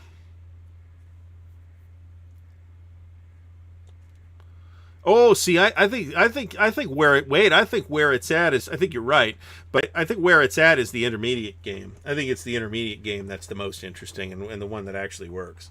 So,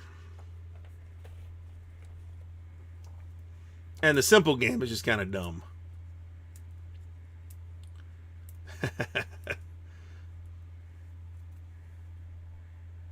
Yeah, I mean, you got to figure this stuff out. I mean, it's hard to just, like I said, the easiest way to learn a new game is to find somebody who plays that game and can stand you and will teach it to you, right? And the easiest war game for new, or I don't want to say easiest necessarily because it doesn't necessarily correspond to ease, but the best war game for new players is the war game that your buddy already knows how to play and can teach you to play, and is enthusiastic about, so that they'll be enthusiastic in teaching you, right? That's the ideal way to learn war games. It's not to read the rule book. But as Mitch points out, somebody has to figure it out first, right? And that's been a huge barrier for some systems like Goss, where there isn't a real pool of players that understand this thing to teach it to other people, because it's new and the rulebook is shit. So we have this, we kind of struggle through it. And once you sit down and play it, it plays remarkably well and remarkably smoothly, much more smoothly than you would think. But that's not necessarily obvious when you're sitting there reading the book and scratching your head. So, and the rulebook is much nicer now.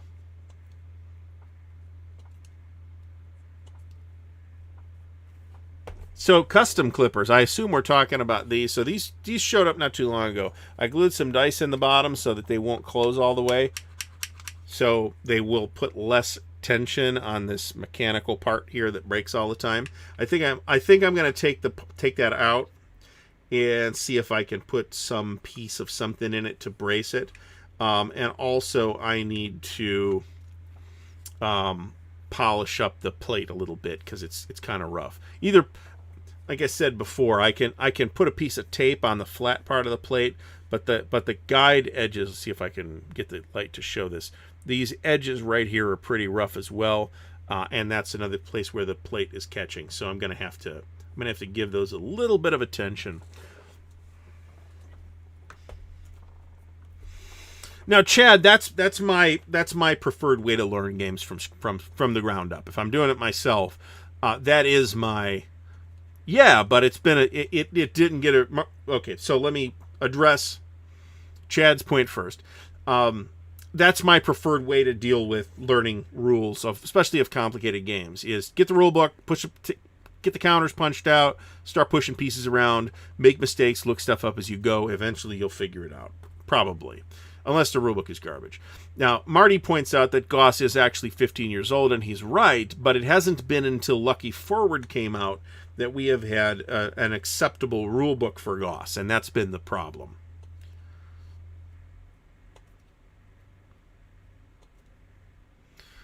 I don't know who thinks. I don't think anybody thinks that Third Reich is the hardest game ever designed anymore. I'm about to throw away a copy of Third Reich, by the way, because it's heavily water damaged and it's been sitting around, and I got it out of a box, and I'm like, I think this has to go.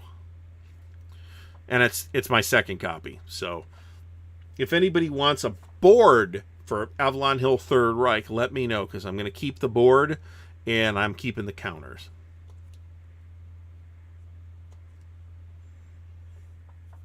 Jason W., I have not heard that.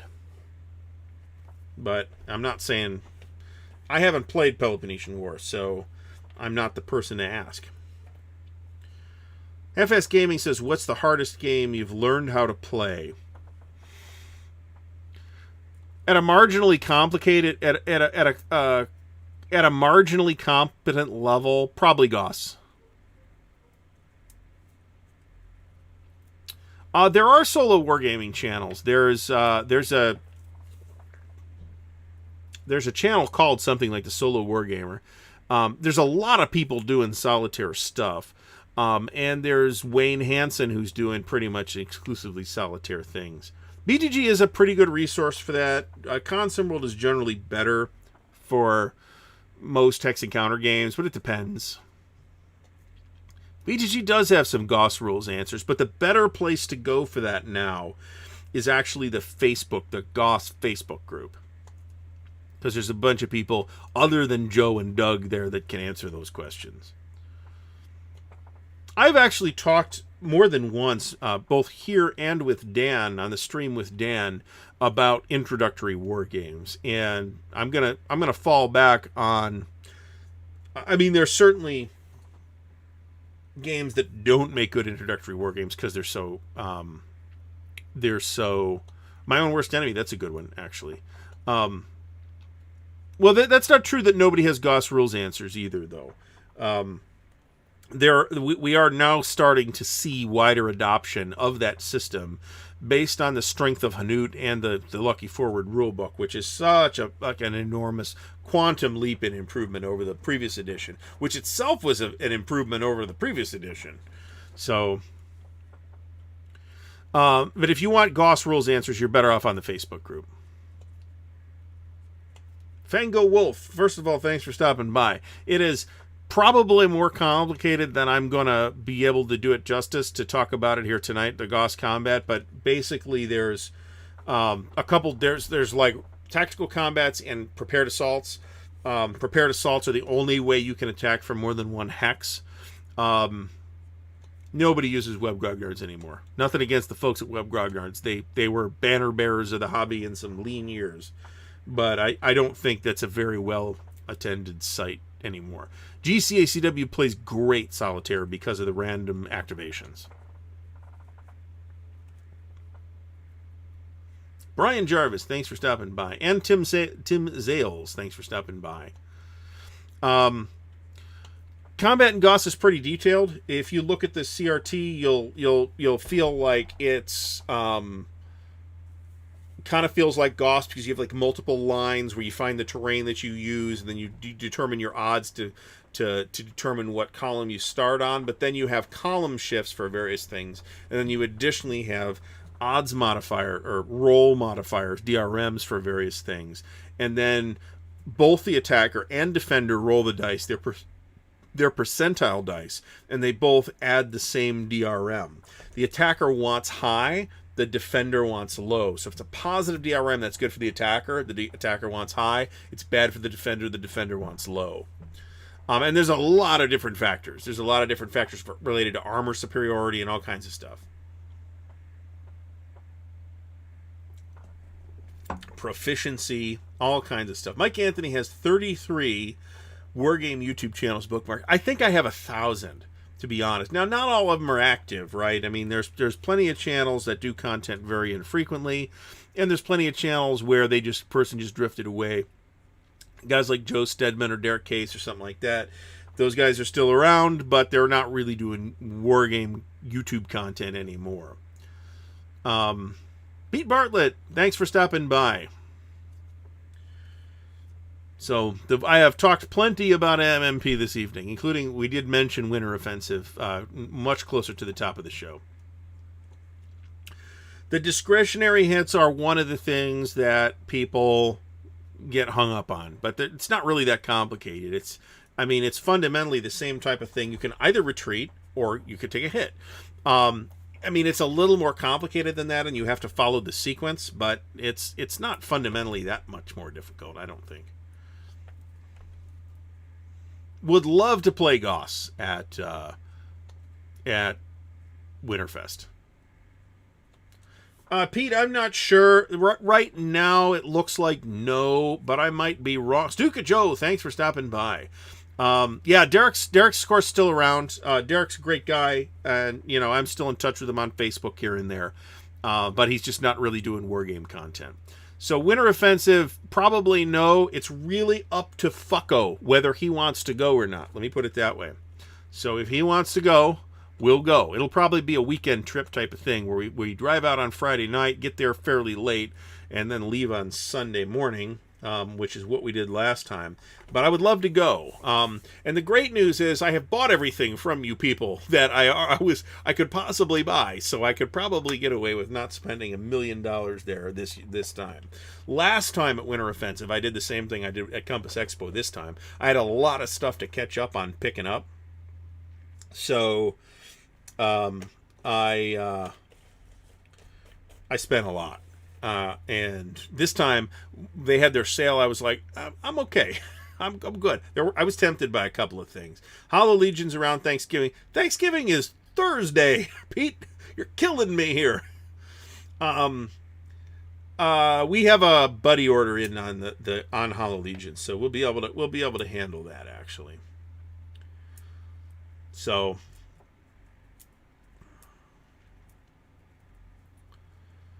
lots of people like that SPI Central Front series, actually. And in fairness, it looks pretty interesting. Stigler's a big fan, too, as I recall. So, uh, ugh.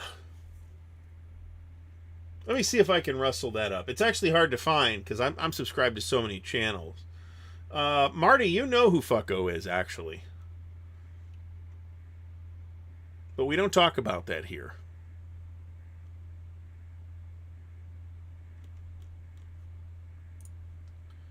Let's see if I can figure out where they are. Like I said, I'm not subscribed to 1,000 channels, but I am subscribed to 365 channels. My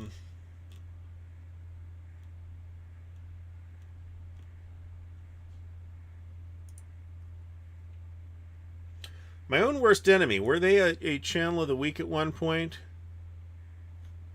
No, they were not. They are an ideal target to be a channel of the week. So let's bookmark them to get channel of the week status in a couple of weeks. I've got a queue for that. And in the meantime, however, I will post this in the stream chat. His recent stuff is Battle of Princeton 1777. He's done Stellar Conquest, Horse and Musket from Hollandspiel, a number of interesting things. So, yeah, a channel that's worth your time, I think. All right, we got to figure out how we're doing these divisions, I think.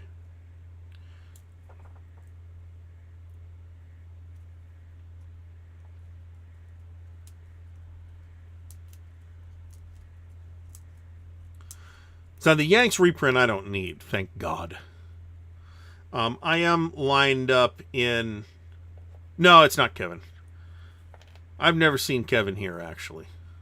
Talk to me on Facebook. Here, we're friends on Facebook.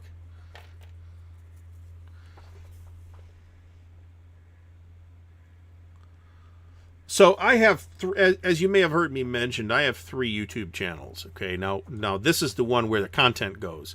There's the video game channel where I put up maybe a video a quarter. And there's my personal channel where I subscribe to non-gaming things, like science videos and cooking videos and stuff like that. And lately a thing that I've been watching is, I mean, you get on these weird late night tangents, right? Is the hoof GP, who is like a cow hoof repair man. It's super weird and sometimes kind of gross. So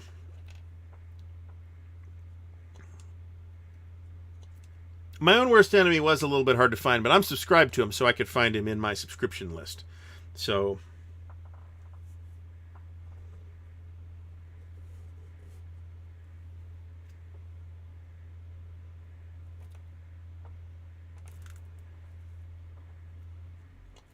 we have, of course, played Hungarian Rhapsody already. I'd like to play it again. It is very good. It's fairly unconventional as OCS games go because it. We'll talk about that too. Because it basically replaces the regular supply system for the Soviets, and the Soviets use a heavily modified supply system. Okay, so I've talked a little bit about media stuff in the last couple of months. So I'll mention, I finished watching Foundation. Foundation Season 1 is completed, and it was, I think, 10 episodes. Should have been 6. They had 6 episodes worth of material. It's not very good. The first episode and the third episode I thought were quite good. The rest of the episodes were quite bad, and were clearly written by people that did not understand the material. I did watch the first 3 episodes of not Game of Thrones, of Wheel of Time, and I actually think it's pretty good. There are some changes that will lead, if you've read the books. Now, I talked about this on Twitter like today. I was a big fan of the books and stuck with them till about book 8 when I lost patience, and not so much at the release schedule, which was problematic, but at the fact that, hey, 3 books just went by and nothing happened. And that's like 6 years of time too, and that was a big problem. So there are some big changes that leap out in the first episode. There are also some pacing issues in that first episode, but I don't think the characters have particularly been fundamentally changed. I think the changes that occurred are changes that were done to show you why the character is the character that they are, like Perrin, for example, which you might get different results searching on YouTube, actually. And Expanse Season 6 is coming in December. That's true, too. Ah, crap, I'm mixing these up. Super pumped about that, by the way. So a lot of Perrin's character development happens via this internal dialogue, because he's a guy that like talks to wolves, right? And that's a spoiler, by the way, but the books have been out for like 30 years, so I don't feel particularly bad. Matt really gets no character development for the first couple of books. I mean, there's a thing that happens to Matt where Matt becomes kind of a dick for a while, and that's like it. They front load that in the first episode to show you, kind of set Matt on the path of being somebody that's interesting.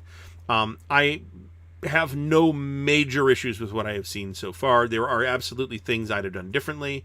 I think the pacing of Winter Night, for those who have read the books, you'll know what I'm talking about. I think that scene has some pacing problems, but I think it basically works.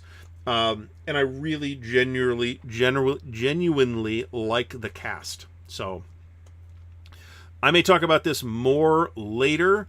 They didn't, but so Fango Wolf says they didn't explain the background of magic very well. They didn't, but the reason for that is because that's going to wait until they get to the White Tower, where there's a huge extended multi-book sequence of people in the White Tower doing stuff. That's where that will get explained. That right now, all we need to know is, hey, it's magic. Women can do it. Men aren't supposed to. That's really all we need to know at this point in the story. So, all right. Let's catch up to the chat. All right, Yanks appears to be a straight reprint of the last version of Yanks. As far as I could tell, Pete can say yay or nay on this, but I didn't see anything that was new. Now, if you had the previous version of Yanks, then you're missing stuff, like a bunch of scenarios. So bear that in mind. Tabletop's Edge says OCS Smolensk. I think that's in response for Iggy Krichtal's asking best OCS for learning by yourself. OCS Smolensk is a good one for that because it's relatively small. Every OCS game has small scenarios in it, though, so I would caution you to stay away from things that like have dramatically different rules for certain things. So Beyond the Rhine I would stay away from. Hungarian Rhapsody I would stay away from. Third Winter I would stay away from. Smolensk is a good choice, and it's in print right now, and it's not particularly expensive. So I think the Expanse new season starts in early December. And it is the last season of the Expanse for now. Those who have read the books know why it might be the last season for now. It's really good, though. So I'm going to turn the fan on here.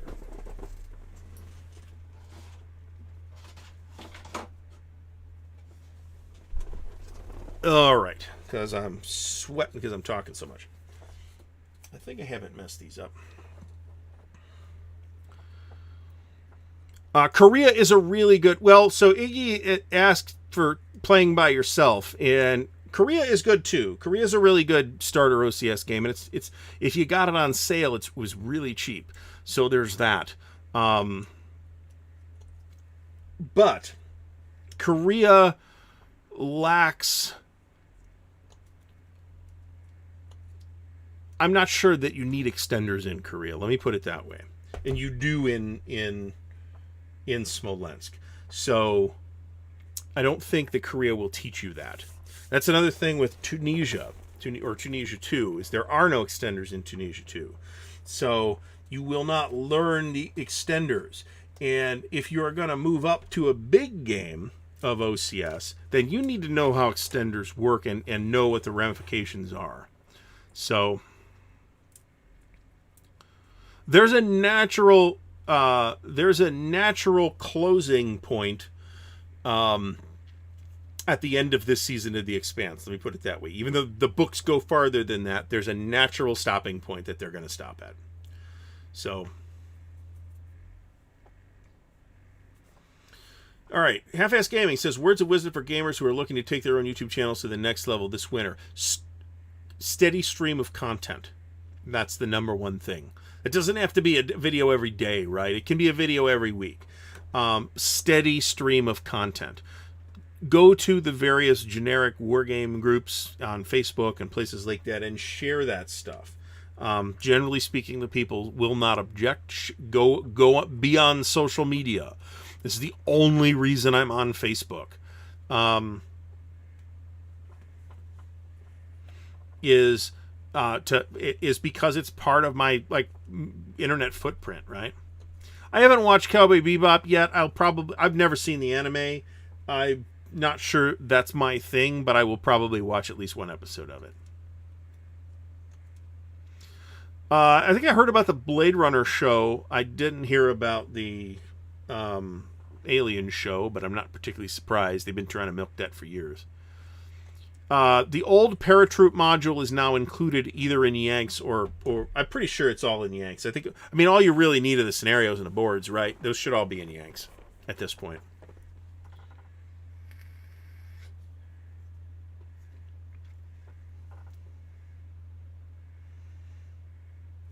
It would be nice if they did more historical series. I agree. There's a Russian-produced historical series on Catherine the Great called Ekaterina that is on Amazon Prime that I have queued up to watch. It looks very interesting.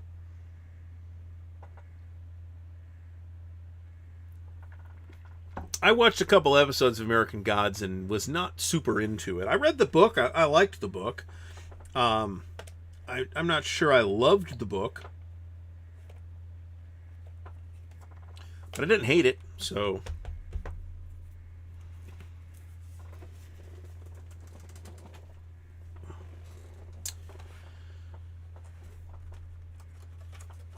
I'm always good for more historical series, but those are to some extent those are a hard sell to a lot of people too, right?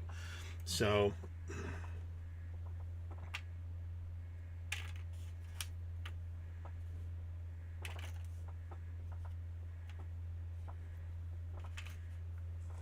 Tim Zale says Ekaterina is awesome. Yeah, it was brought to my attention.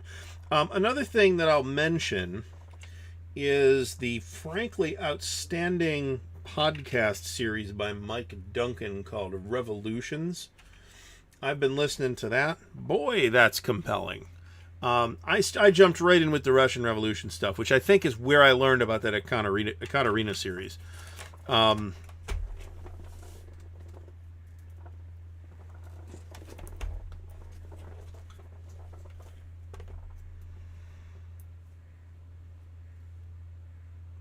I didn't watch that John Brown show, which is too bad because I have a personal interest in John Brown since he is an ancestor. That thing on the 8th Air Force, the Mighty 8th, has been in production for a long time, and I think it will eventually show up. But yeah, the same thing is true of Foundation. I think there's not enough firm enough hand there. They completely misunderstood. The cast is all trying really hard. And the cast is generally very good. But man, in a lot of cases, they're being given really shitty material. Yeah, I might want to check out his book on Lafayette, actually. So he did the History of Rome podcast, too, which I have also queued up, but I haven't actually listened to any of it yet.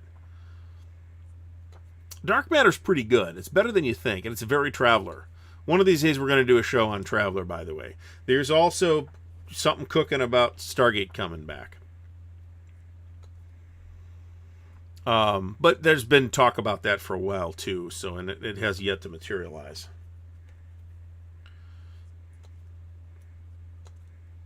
Napoleonic Quarterly. Obviously, that's something I need to investigate. I have to check with my man in Amsterdam on the subject of Napoleonics, which of course is Jim Ozarski.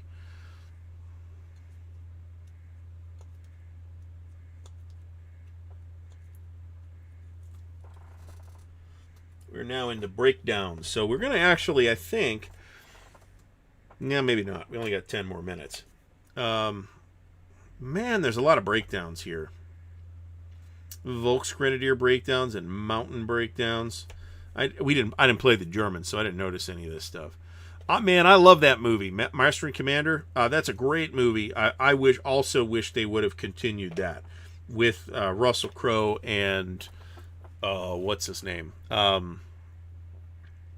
Paul Bettany. I would have been very happy to see that, and unfortunately they did not. It did okay. There's a revival of Babylon 5 in the works too. I'm curious to see what that turns into. I am, Joe Straczynski is running that, so that's a good sign. I trust him to not cock it up, but at the same time, it's got all the hallmarks of Warner Brothers has never understood what to do with that property. It has all the hallmarks of something that's going to spend decades in development hell. So, very happy to see. Jeff, no, but that's a great idea. I've met Mark. It's not like, met him at an Origins 10 years ago, 15 years ago, something. Maybe it was 20 years ago. I don't know. E4 Airman, thanks for stopping by.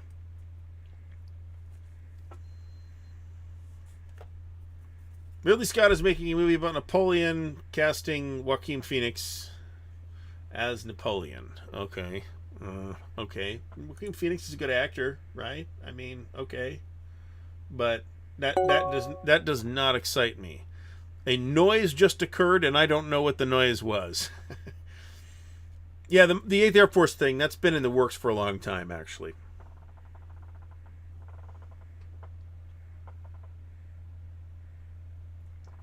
I've got to watch Greyhound before my subscription to Apple TV expires.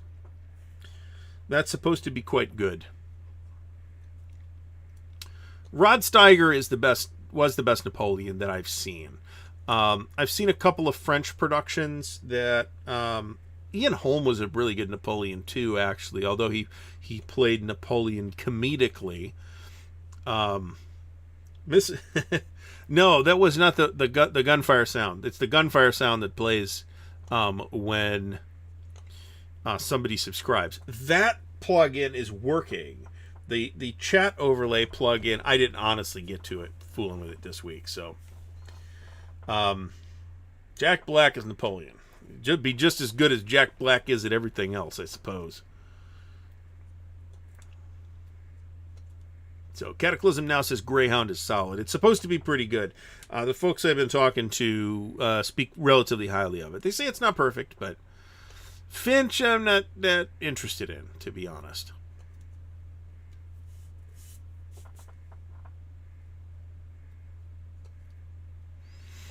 Jeff Beeler's not wrong about that. There is a kind of a lot going on and a lot lost in two different books. But I still think it works. Jack Nicholson is Napoleon. I don't think that works at all, unless you want crazy Napoleon that chops your door down with an axe. What else did he play Napoleon? What did Ian Holm play Napoleon in? I expect William Aarons. I expect the story to be different. Straczynski was on somewhere online saying, "Hey, I'm 30 years, whatever it is, 40 years older now. I've learned a lot more about how to do this. There's going to be, I'm going to approach it as me now and not try to recreate what we did back then." So I do expect it to differ somewhat. Armand Asante would have been a pretty good Napoleon, actually. That's true.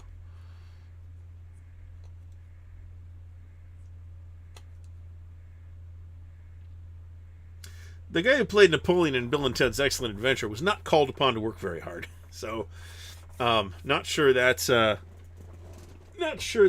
direction I would want to go.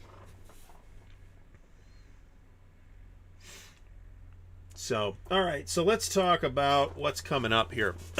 So I've got 2 videos coming that relate to Compass Expo that I am working on. And by working on, I mean they are on the docket to do, but they're not done yet. And I'm going to try to get at least one of them out this week. Those two videos are the interview video with designer Mike Wilner. He's the designer of Prelude to Revolution. That's the game on the Russian Revolution that's coming from Compass Games. Maybe by the end of next year. I'm thinking it's toward the end of next year. That's a guess, but that's my sense. It's the game itself is I really liked it. It's a very interesting subject, which you might know I'm super interested in. And Kevin Spacey can't get work anymore. Very excited about it. So I do have a short interview with Mike that I will edit and get back up to the channel. Like I said, hopefully that'll happen this week. We'll see when that occurs. It might make Friday. Also this week is I've got a regular unboxing and an inside the box. The regular unboxing is Montelamar, new CSS, well, not new to me, CSS game. The special inside the box is Fire in the East. So that should be pretty interesting. And then did I have another one that I had queued up at this point? I'm not sure that I did.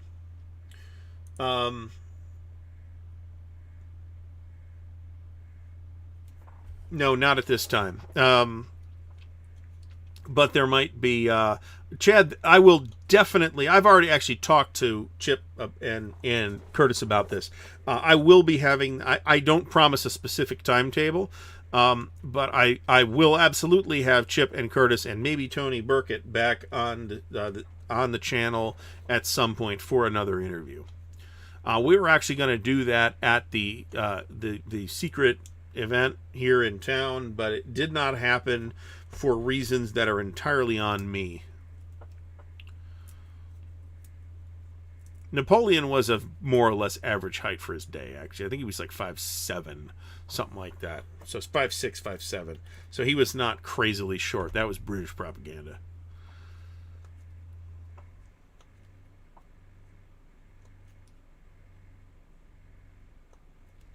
So John Sy found a link to the Combat Commander Convention, which is February 18th through the 20th in Falls Church, Virginia, at the Hilton Garden Inn. So we're just throwing random names out and attaching them to Napoleon at this point. I'm not sure that any of those work. So,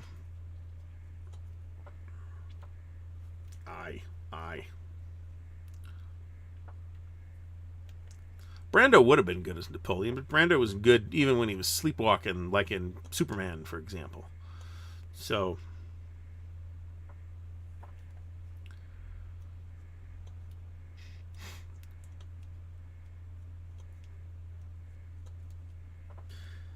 I'm not short enough. So I can't be Napoleon. That's the end of that. Up. Artillery. So we're going to have made very good progress on... Actually, I think we got a whole counter sheet done. Very good progress on the Germans here in Hungarian Rhapsody tonight. I think I remember seeing that Armand Asante thing. Might even have been in 1987, because it's been a long time.